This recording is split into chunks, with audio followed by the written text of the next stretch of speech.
بارش کی بوندیں جب خاموشی سے زمین کو چھوتی ہیں تو صرف موسم ہی نہیں، دل بھی تر و تازہ ہو جاتے ہیں۔ Hello everyone, this is me Huma and welcome to my اندر ولاگ۔ آج کے دن واقعی بہت خوبصورت انداز سے شروع ہوا۔ صبح سے ہی موسم اتنا پیارا تھا کہ دل خوش ہو گیا۔ ہلکی ہلکی بارش، ٹھنڈی ہوا اور ہر طرف ایک عجیب سے سکون تھا۔ صبح اٹھتے ہی سب سے پہلے میں نے آٹا گوندھا۔ آج کل ہم فریج کم استعمال کر رہے ہیں، اس لیے تھوڑا تھوڑا آٹا گوندھتی ہوں۔ اس کے بعد ناشتہ بنایا، سب نے مل کر ناشتہ کیا اور پھر میاں جی کو اللہ حافظ کہا آفس کے لیے۔ ان کے جانے کے بعد شروع ہوتا ہے ہمارا مما اینڈ ڈاٹرز شو۔ کبھی بچے اپنے کھیل میں مصروف، کبھی موبائل میں مصروف۔ پھر میں نے باہر کا موسم دیکھا تو دل نے کہا اتنا خوبصورت موسم بار بار کہاں ملتا ہے، سوچا کیوں نہ چھت پر جا کر کچھ ویڈیوز ہی ریکارڈ کر لوں۔ آخر ایک کانٹینٹ کریئٹر کو ہر موسم میں کانٹینٹ ہی نظر آتا ہے۔ میں نے بچوں سے کہا مما بھی 2 منٹ میں آتی ہیں، پر لیکن مجھے پتا تھا یہ لوگ میرے پیچھے لازمی آئیں گے اور وہ 2 منٹ کی بجائے پورا 1 گھنٹہ لگ گیا مجھے۔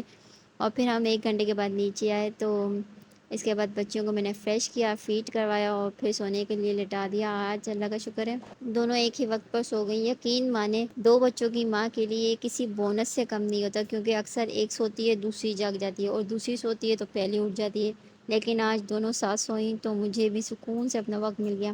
میں نے جلدی سے شاور لیا، کھانا کھایا اور تھوڑا سا خود بھی ریفریش ہو گئی۔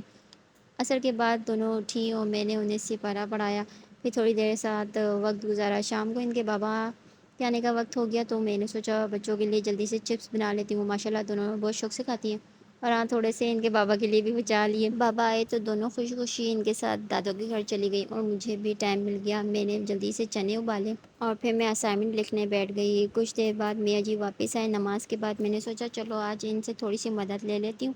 میں نے صرف اتنا کہا پیاز اور ٹماٹر اور ہری مرچیں کاٹ دیں، لیکن مجھے پہلے سے ہی اندازہ تھا کہ کچھ نہ کچھ نیا ہونے والا ہے، اور ہوا بھی یہی۔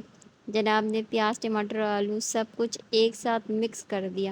بس پھر میں نے اسی سے کام چلا لیا اور تیل کے اندر تھوڑے سے مسالے ڈال کے بھون دیا اور پھر چنے بھی ڈال دیے اور سارا یہ مکسچر ڈال کے چنے بنا لیے، اور ماشاءاللہ سے بہت مزے کے بنے تھے۔ اگر آپ کو آج کا ولاگ پسند آیا تو ویڈیو کو لائک ضرور کریں، اپنے دوستوں کے ساتھ شیئر کریں، اور اگر مجھے فالو نہیں کیا ہوا تو مجھے فالو کرنا مت بھولیے۔ ملتے ہیں نیکسٹ ولاگ میں، اللہ حافظ۔